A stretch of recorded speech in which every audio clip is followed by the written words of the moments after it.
Think Careers is an initiative by the Desjardins Centre for Advanced Training. Each episode is a special delivery of resources packaged to expand your career knowledge. Meet Dr. Maya Lee.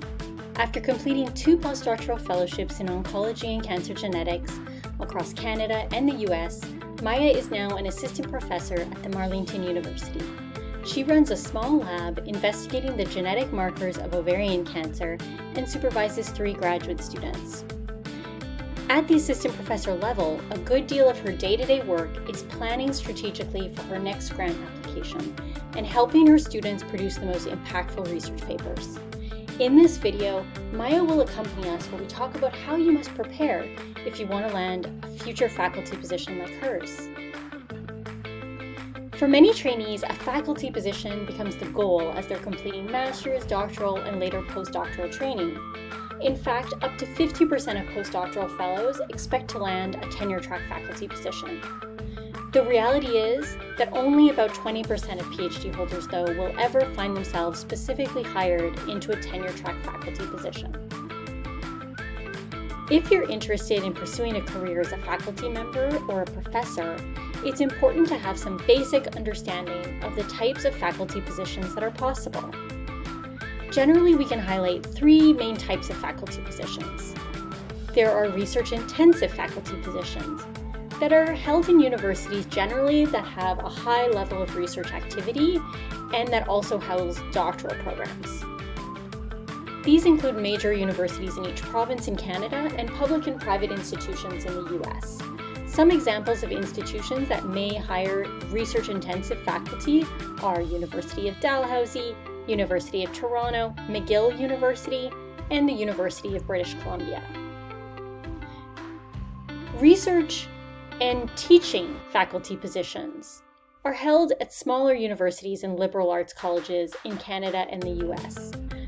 These positions are a blend of research responsibilities and teaching responsibilities. Some examples of institutions that may hire research teaching faculty include Grant MacEwan University or Union College. Teaching faculty positions, which here we're calling teaching-only faculty positions, but really they're teaching majority faculty positions, are generally held within professional colleges or undergraduate colleges and in Quebec at CEGEPs. Some examples include the Michener Institute, Seneca College, Dawson College, and CEGEP Ahunsik. If you're uncertain about what type of position is best suited to you, you can ask yourself, what shape do you want your future faculty position to take? Are you passionate about leading research-intensive activities? Do you want to lead a lab or a research group? Do you want to apply for large grants that will fund your research? Perhaps you're seeking to split your time between research and teaching activities. You want to teach and you want to mentor grads and undergrads, and you want to also use your specific skill sets to teach professional programs.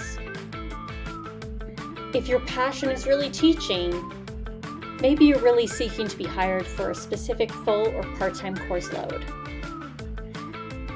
Whichever shape your future faculty position holds, it's important to start by determining your priorities in order to ensure that you're going to be satisfied with the type of role and also that you know what kinds of institutions you might apply for and apply to in order to land the kind of faculty position you're looking for. So how do you best augment your chances of succeeding at landing your dream faculty job? In this short episode, we'll look at what is expected by faculty hiring committees. How do you become a competitive candidate for a faculty position in the biomedical or life sciences? The information we are going to present here is from the work of colleagues from the University of California, San Francisco, and Northwestern University, which examined the expectations of hiring faculty in the biomedical life sciences. You can find out more by downloading either the full paper or the Academic Career Readiness Assessment. We'll provide the full information again at the end of this video and in the video's description. If a research-intensive faculty position is what you're pursuing, you'll be expected first to have authored published scientific papers. Ideally, at least one that contributes to the field significantly, or a publication in a major high impact factor journal, something like Cell, Nature, or Science. Publications are indeed the first thing that a hiring committee is going to be looking for if they're hiring somebody into a research-intensive faculty position. You must also be able to demonstrate that you have a research vision and that you have a strategy for the future for your research program that's going to go about 5 to 10 years into the future, and will also break down your research program into specific feasible projects.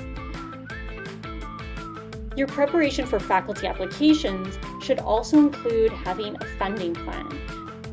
Your research program looks like what over 5 to 10 years, and how are you going to fund each piece of that, and how competitive are you in terms of that plan to secure a CIHR project grant or a similar funding scheme.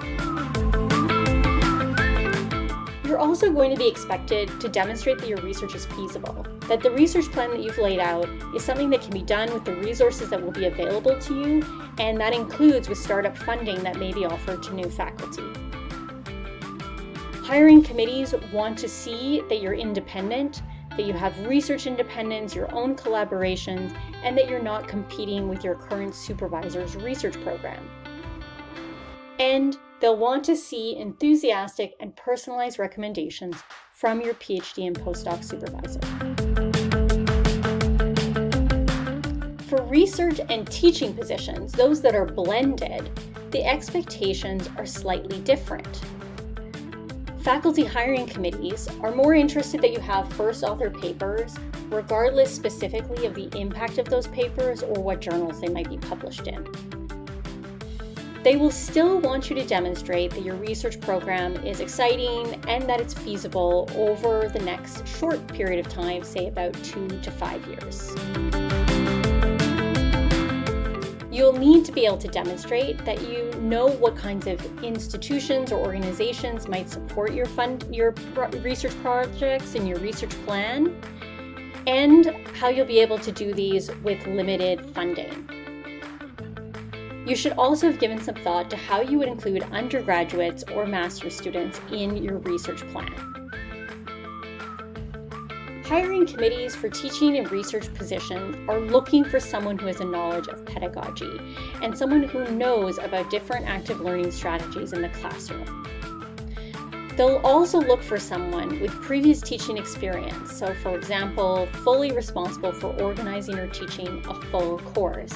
That's what really distinguishes a research-intensive faculty position from an institution that might be hiring somebody into a blended research and teaching faculty position. You have to be able to demonstrate that you have a balance of research activity, yes, but also of teaching experience and pedagogical knowledge. Faculty hiring committees also have specific expectations of candidates when they're applying to specifically teaching majority faculty positions.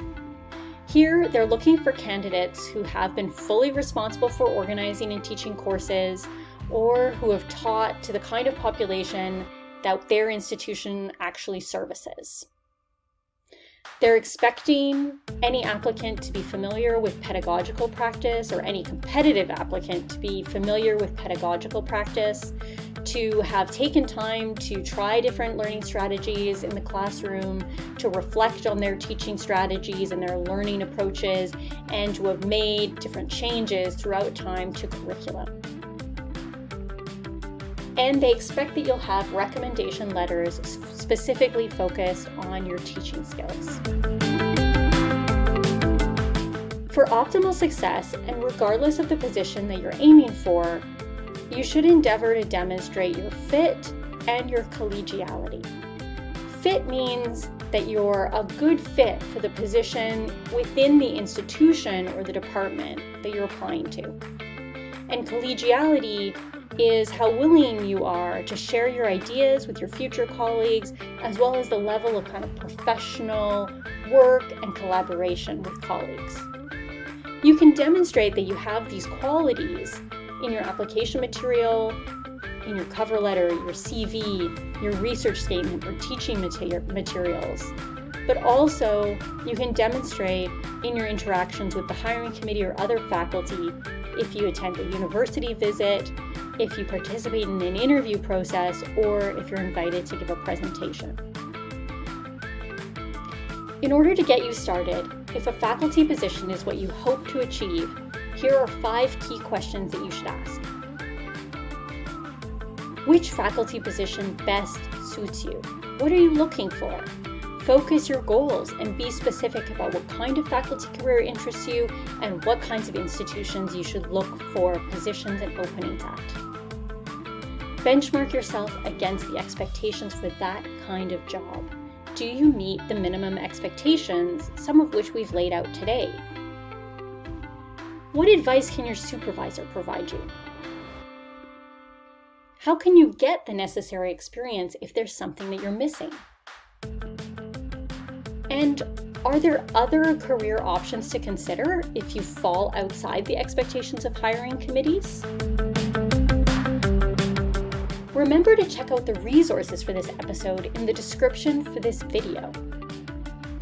Think Careers was created by the team at the Desjardins Centre for Advanced Training, which is part of the Research Institute of the McGill University Health Centre in Montreal, Quebec. Follow us on YouTube for similar videos in this series.